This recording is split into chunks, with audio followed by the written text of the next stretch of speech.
రోజురోజుకు మహిళలు చిన్నారులపై జరుగుతున్న దారుణాలు అఘాయిత్యాలు చూస్తుంటే కోపం కట్టలు తెంచుకుంటుంది. కానీ ఎవరూ ఏం చేయకపోవడంతో కామాంధులు ఇంకా రెచ్చిపోతున్నారు. అలాంటి వాళ్లు భయపడేలా ఓ ఆడపిల్ల తండ్రి వేసిన శిక్ష ఇప్పుడు సంచలనం రేపుతోంది. ఆడవాళ్ల జోలికి రావాలి అంటేనే వణికిపోయేలా చేశాడతడు. అన్నమయ్య జిల్లాలో జరిగిన ఈ ఘటన సోషల్ మీడియాలో వైరల్ గా మారింది.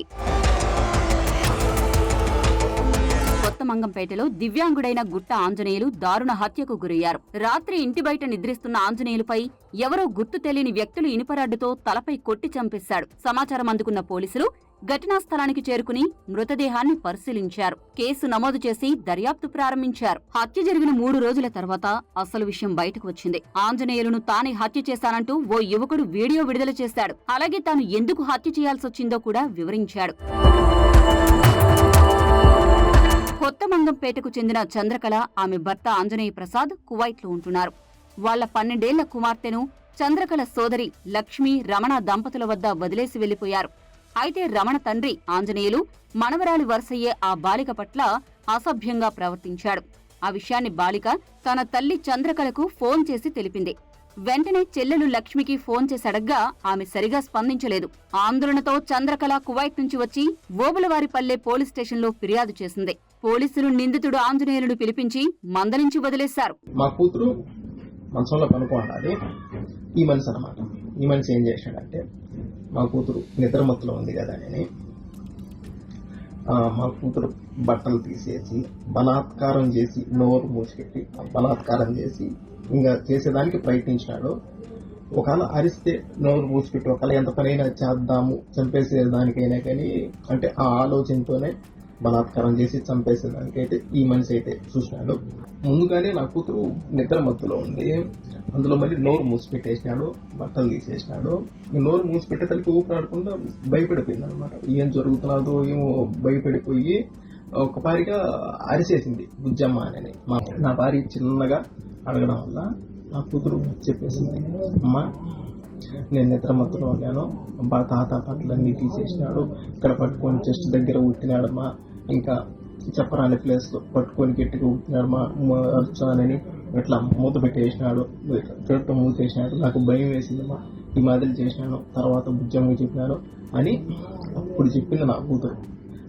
ఇంకా తర్వాత నేను చట్టాన్ని గౌరవిస్తా, ఓకే మనము డైరెక్ట్ గా ఇలా అని వెళ్ళకూడదు, వాళ్ళ పైకి రాసి వెళ్ళకూడదు, మనము చట్టపరంగా వెళ్దాం. ఓకే, ఓబులవారిపల్లి పోలీస్ స్టేషన్ లో ఈ మాదిరిలా జరిగిందని కంప్లైంట్ అని నేను చెప్పాను.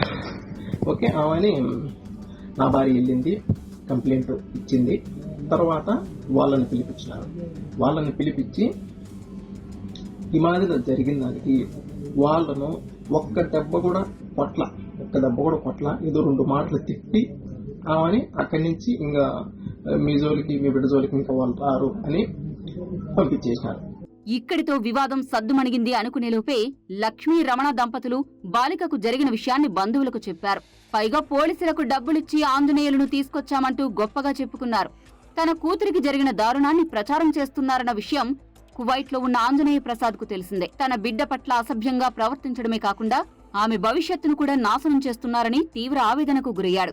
వెంటనే శనివారం రాత్రి కువైట్ నుంచి వచ్చి ఇంటి బయట నిద్రిస్తున్న ఆంజనేయులను చంపి తిరిగి మళ్లీ కువైట్ కు వెళ్లిపోయాడు. పోలీసు వాళ్ళు ఏం చేయలేకపోయా, వీళ్ళు పబ్లిక్ చేసి ఈ మాదలా మాట్లాడేది ఒకటి. అబ్బా, అప్పుడు నిర్ణయం తీసుకున్నా, నా బిడ్డ జీవితం నాశనం చెయ్యాలి అని అనుకున్నా, అతని జీవితం ఉండకూడదు అని అప్పుడు నిర్ణయం తీసుకున్నా.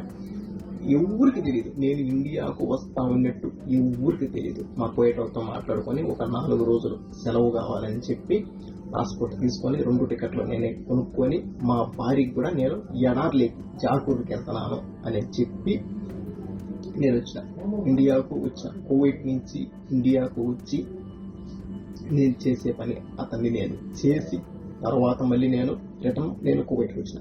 ఆడబిడ్డ తండ్రిగా తాను చేసింది న్యాయమేనని, పోలీసులకు లొంగిపోతానని వెల్లడించాడు. చట్ట ప్రకారం న్యాయం జరక్కే హత్య చేశానని పేర్కొన్నారు. నేను సరెండర్ అవుతా. ఓకే, నేను చేసిన తప్పే. కానీ నా బిడ్డకు ఈ మాదిరి జరిగింది, ఎవరు పట్టించుకోకపోవడం వల్ల నేను ఈ మాదిరి చేయాల్సి వచ్చింది.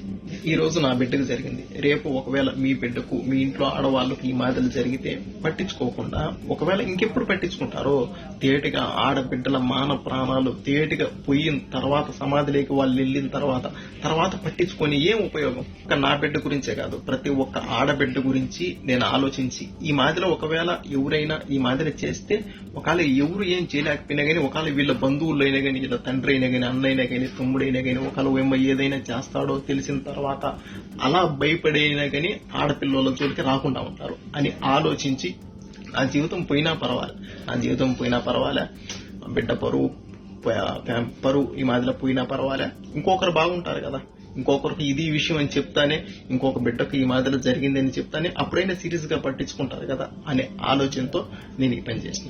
ఈ ఉదంతం చూసైనా కామందుల్లో మార్పు వస్తుందని ఆ తండ్రి ఆశించాడు. అలాగే బాధితులకు పోలీసులు న్యాయం చేయలేని పక్షంలో వారిలో ఎంత ఆవేదన గూడు కట్టుకుంటుందో, ఒక్కోసారి ఎంత తీవ్రంగా ప్రవర్తిస్తారో తెలియజేశాడు ఆ తండ్రి.